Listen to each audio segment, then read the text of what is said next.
The courtroom was already tense that morning, but nobody knew that a simple brown paper lunch bag was about to change everything.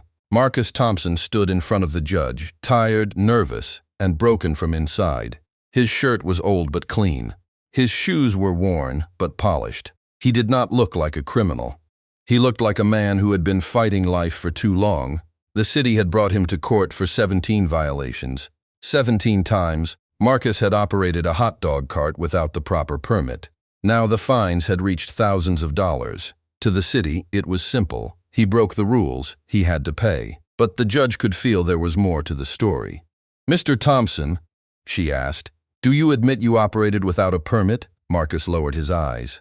"Yes, Your Honor. No excuses, no arguments, no lies. Just a tired man accepting responsibility." That made the judge pause.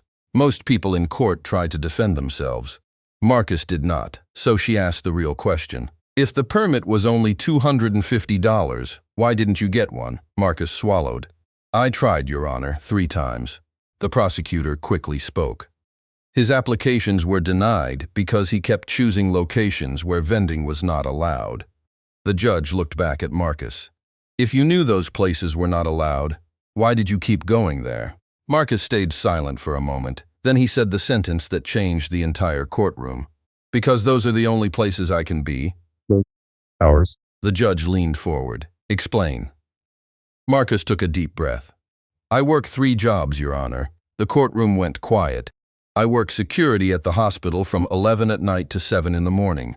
Then I drive rideshare until the afternoon. After that, I use the hot dog cart until evening. Those locations are the only places between my work and my children's school." The judge's expression changed. "You have children?" "Yes, Your Honor." 3, and their mother?" Marcus's face tightened. "She died 2 years ago. Cancer." Now the courtroom was completely silent. This was no longer just a case about unpaid fines. This was a widowed father trying to keep his family alive. The judge looked at the file again. 17 citations, almost one every 10 days. "Why didn't you stop?" she asked. Marcus's voice became low. "Because without that third income I can't pay rent." The prosecutor cleared his throat. "Your Honor, the law is clear. If we make exceptions for hardship, everyone will claim hardship." He was right. The law was clear, but the truth was not that simple. The judge looked at Marcus. "Walk me through your day." Marcus seemed confused. "My day?" "Yes, from the beginning." He rubbed his hands together. "I get home after my night shift. I sleep maybe 3 hours. Then I wake up, make breakfast for the kids, pack lunches, check homework, get them ready, drop them at school. Then I start driving." The judge asked quietly. "When do you eat lunch?" Marcus looked down. "I usually don't." The courtroom became still. "Did you bring food today?" Marcus hesitated. Then slowly, he reached into his jacket and pulled out a small brown paper bag. He opened it. Inside was 1 granola bar and 1 small juice box. A child's juice box. The judge stared at it. "That is your lunch?" Marcus could barely speak. "It was supposed to be my daughter's snack after school. I forgot to bring something for myself."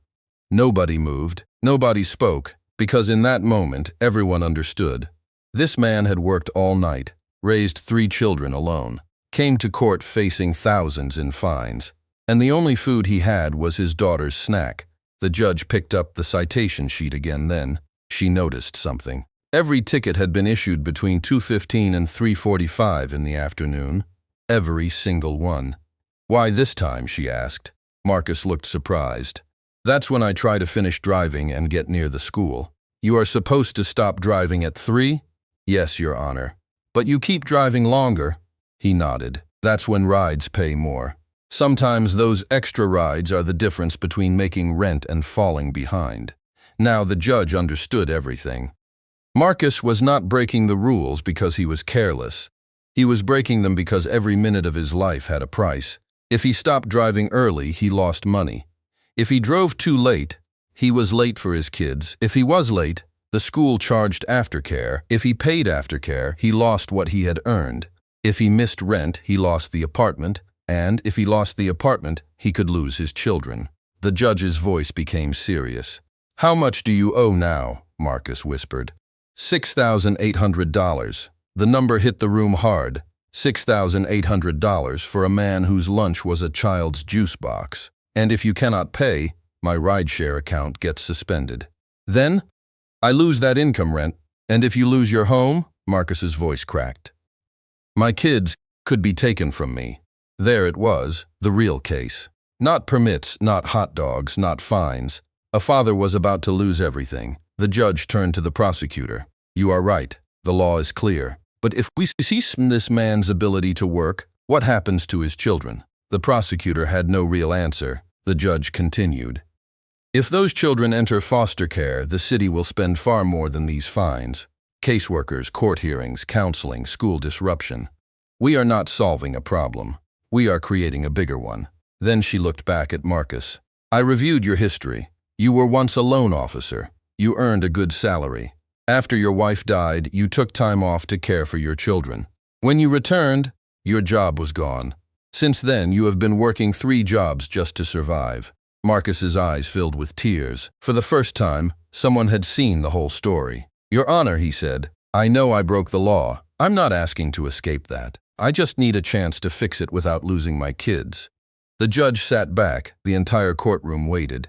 Then she gave her ruling. All 17 citations will be combined into one case. The total amount is $6,800. Marcus's face dropped, but the judge was not finished. You will pay it, but not in a way that destroys your family. Marcus looked up. You will complete 200 hours of community service at the neighborhood community center. That will cover $5,000. The remaining amount will be paid monthly, $50 at a time. No interest. The prosecutor stood. The judge stopped him. The court has discretion, and I am using it. Then she turned to Marcus. Your license suspension is stayed. You may continue working, but if you miss one payment, one service day, or get one more citation, the suspension goes into effect. Tears rolled down Marcus's face. Yes, Your Honor. I won't waste this chance. The judge looked at him firmly. Your children are watching. Show them that a mistake does not have to be the end of a man. And Marcus did exactly that. 3 weeks later, the judge received a letter. Marcus had gotten an interview at a bank. His children helped him choose a tie from a thrift store. He had also started community service. His daughter helped paint the children's room at the center. She told the director, My dad says when someone gives you a chance, you give back twice as much. The judge read that line more than once. Then she placed the letter in her desk drawer, a reminder of why justice matters. Marcus got the job. He stopped working 3 jobs. He began sleeping again. His children stopped coming to school exhausted. 6 months later, Marcus returned to court early, not because he failed, because he finished all 200 hours ahead of schedule. He also wanted to pay 3 months in advance. Then he showed the judge a photo. His daughter was standing in the renovated children's room, yellow walls, new bookshelves, a reading corner filled with cushions. Kids now came there every day after school. Marcus said quietly, You could have taken my license, but you gave me a way to show my children that mistakes don't define you. What you do after does. Then he added something the judge never forgot. My daughter wants to be a judge now. She says judges help people fix their lives.